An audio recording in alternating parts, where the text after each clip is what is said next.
Everything changes in a matter of seconds, right? The margin between a good season and a genuinely legendary one, it's completely razor thin.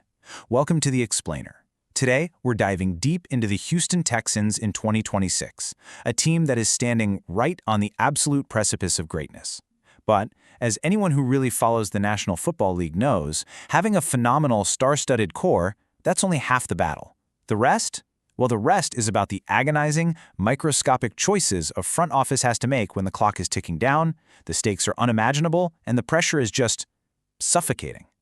We aren't just talking about the superstars you already know today. We're going on a deep dive into the hidden mechanisms of a championship roster. We're looking for the missing pieces that are either going to seamlessly complete the puzzle or leave the entire picture fractured on the frozen turf come January. So what really separates a good roster from a Super Bowl champion? It's a single injury. It's a bad matchup. It's one missed assignment on a critical third down deep in the playoffs. Right now, literally behind closed doors, the Houston Texans are making the brutal, unflinching micro-decisions that will dictate their entire 2026 trajectory. Picture it. They're sitting in a war room, staring at a massive draft board, realizing that a Super Bowl isn't actually won by the first 11 guys on the field. It's won by the 53rd guy on the roster. It's won by the veteran who maybe plays only 12 snaps a game but gets the crucial strip sack exactly when it matters most. It's won by the special teamer who perfectly sets the edge on a punt return in the fourth quarter. Getting to the mountaintop means ignoring the outside noise and making cold, calculated, and sometimes downright ruthless evaluations about who stays and who goes. Part 1. The Terrion Arnold Dilemma. Our explainer starts with an incredibly tense situation currently unfolding in the front office regarding former 2024 first-round pick Terrion Arnold. It's a classic, incredibly high-stakes NFL conundrum. You have the collision of undeniable elite talent with profound off-field risk.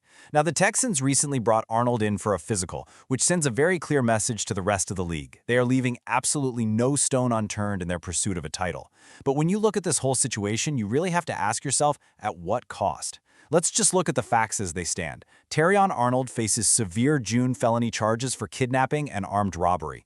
These are grave, highly complex legal issues. We're impartially looking at how this impacts the team, and there is no denying that these charges immediately complicate his starting caliber talent.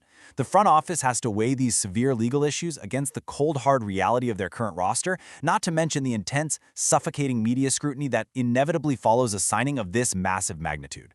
It's a decision that could create a massive ripple effect, potentially altering the chemistry of a locker room that's been carefully built on trust. Because here is the real, uncomfortable question the front office must answer right now. Is the risk actually necessary?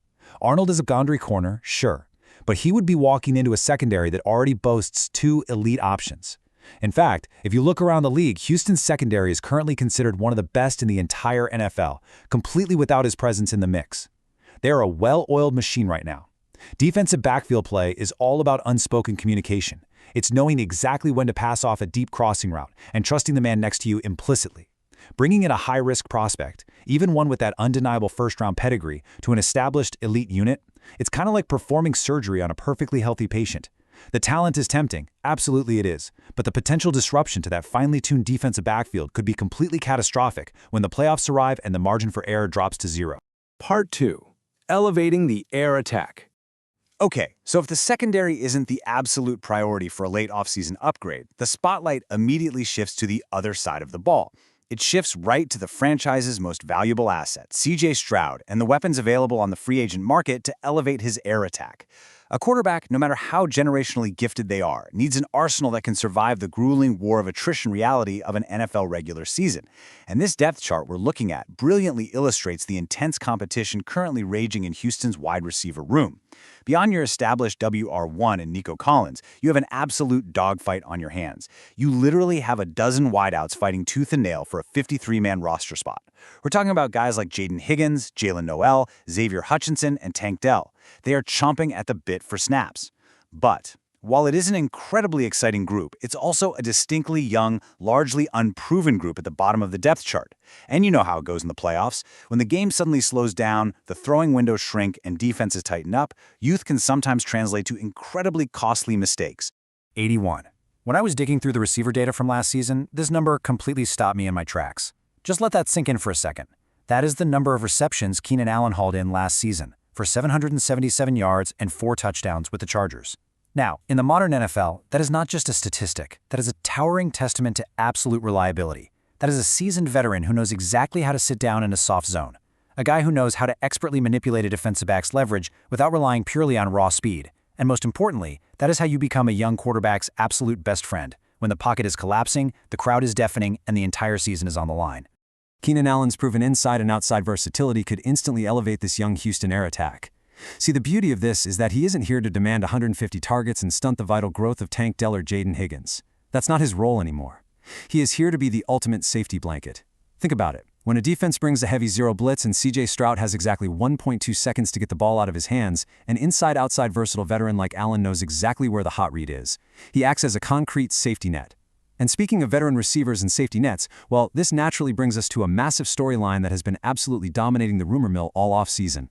It brings us to the lingering ghost of Texans past, DeAndre Hopkins. You really have to listen to his own words here. Entering year 14, Hopkins himself admits he isn't here to be the regular season superstar anymore. He recently stated, and I quote, "I'm a utility guy. I'm a special situation kind of guy. On third down, they're going to put D-Hop in." He is actively looking to be the absolute final puzzle piece for a competitor. He profoundly understands his current physical limitations, and he just wants to be the ultimate situational weapon. Now, for a passionate fan base that vividly remembers his incredible, acrobatic, one-handed catches in a Houston uniform, the idea of him returning to finish what he started is, frankly, nothing short of intoxicating. It feels like a movie script. But here's the tough pill to swallow. We cannot build a championship roster on nostalgia. While a return to Houston feels cinematic, the reality is drastically different.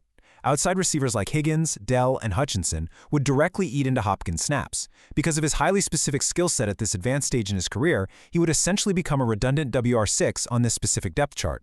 Redundant. That is a harsh, unforgiving word in the NFL. But it's the cold reality of roster math. It would take a massive, catastrophic injury crisis for him to see meaningful, impactful snaps. So yeah, it's a beautiful story for the fans, but it's a roster reality that simply doesn't align with the Texans' current surgical approach to team building. Part 3. Reinforcing the edge. The answer to a championship run, as it almost always is in the National Football League, is found in the trenches.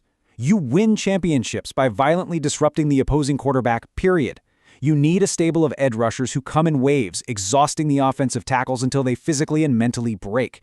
Look at Jadeveon Clowney's production, 8.5 sacks and 41 combined tackles in just 13 games with Dallas in 2025.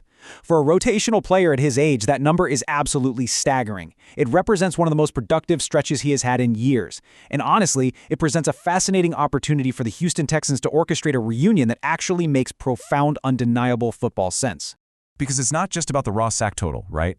It's about the elite efficiency hiding right behind it. When you actually look at the snap counts, it really hits you. Clowney played only 44% of the defensive snaps in Dallas. He wasn't asked to carry the defense on his back for 60 minutes a game. By meticulously keeping his snap count managed, he excelled as a highly efficient run stopper and remained a terrifyingly productive pass rusher in limited action. Imagine bringing him in just to spell Will Anderson and Daniel Hunter, keeping him completely fresh to terrorize exhausted offensive linemen on a crucial 3rd and long in the 4th quarter. It is a total nightmare scenario for the rest of the AFC. But elite front offices must always have a contingency plan. If a Clowney reunion doesn't materialize, there is a highly familiar, highly reliable fallback option right in front of them, Derek Barnett. Look at the sustained production here. 12.5 sacks in 39 games as a rotational piece right here on the Texans' defensive line over the past 2.5 seasons. Bringing back Barnett alleviates massive pressure on the edge room. It ensures the pass rush doesn't skip a single beat if someone goes down. It provides the gritty, unglamorous depth that turns a good defense into a suffocating, championship-caliber unit. And what does unglamorous depth actually look like? Well, it looks like fighting through a brutal double team on a 3rd and 2 in the freezing rain just to force a hurried throw. That is exactly how you win in January. Part 4. The depth chart battles. This brings us down to the absolute bottom of the roster. Because the truth is, every single roster spot matters. It trickles all the way down to the final grueling battles in training camp. Specifically, the final spots in the backfield behind your established 1-2 punch of David Montgomery and Woody Marks. Take a look at a player like Cam Akers. The RB3 and RB4 spots remain completely open in Houston. Now I know, these positions aren't glamorous. They won't make the highlight reels. They are built on special teams play, recognizing complex pass-blocking assignments, and stepping up when winter arrives and everybody is battered and bruised. Yes, Akers played only 6 games in 2025. He had 5 carries for a total of 19 yards. I get it. On paper, it looks incredibly bleak. But he is entering his age 27 season, and most importantly, he is deeply familiar with Houston's building from his time there in 2024. What does an RB4 actually do on a championship team? It's about diagnosing a zero blitz in a fraction of a second and stepping right into the A-gap to protect your franchise quarterback. Cam Akers might only have 19 yards to his name from last season, but as a cheap, familiar veteran who already knows the playbook and the culture, he represents exactly the kind of gritty, low-risk depth a grueling 17-game season absolutely demands. Part 5. The final verdict. So let's pull back for a second and look at what this all means for the 2026 season. We've analyzed the high-risk gambles, the sentimental reunions, and the under-the-radar trench warriors. The Houston Texans are not building for a simple playoff appearance, they are building for a parade. And the architecture of a true NFL dynasty is built on these exact unglamorous microtransactions. Ignoring high-risk distractions like the complex Terrion Arnold dilemma and meticulously deploying surgical veteran upgrades like Keenan Allen, Jadeveon Clowney, or Derek Barnett is what transforms a really good playoff team into an unstoppable dynasty. It's about having the discipline to pass on the Hollywood storylines like a DeAndre Hopkins reunion to secure the unglamorous rotational pieces that actually win tough football games. These exact choices, who gets cut, who gets signed, who gets that crucial 53rd spot, that will be the literal difference between a stalled drive in the divisional round and hoisting the Lombardi Trophy under the confetti. The margin of error right now, it is absolute zero. The clock is ticking toward Week 1, and the tension in Houston is palpable. If you want to keep tracking these incredibly high-stakes decisions with us as they happen, make sure you subscribe to our channel, NFL Nexus. Like this explainer if you value the deep dive, and drop a comment below. I want to know, of all the agonizing micro-decisions we just covered, what is the single missing piece the Texans absolutely must secure to guarantee a Super Bowl run? Is it Clowney's devastating edge pressure? Allen's reliable hands? Let me know down in the comments. And to support the intense, cinematic analysis we bring to every single roster move, become a channel member today. The 2026 season is going to be truly unforgettable. Let's watch it unfold together.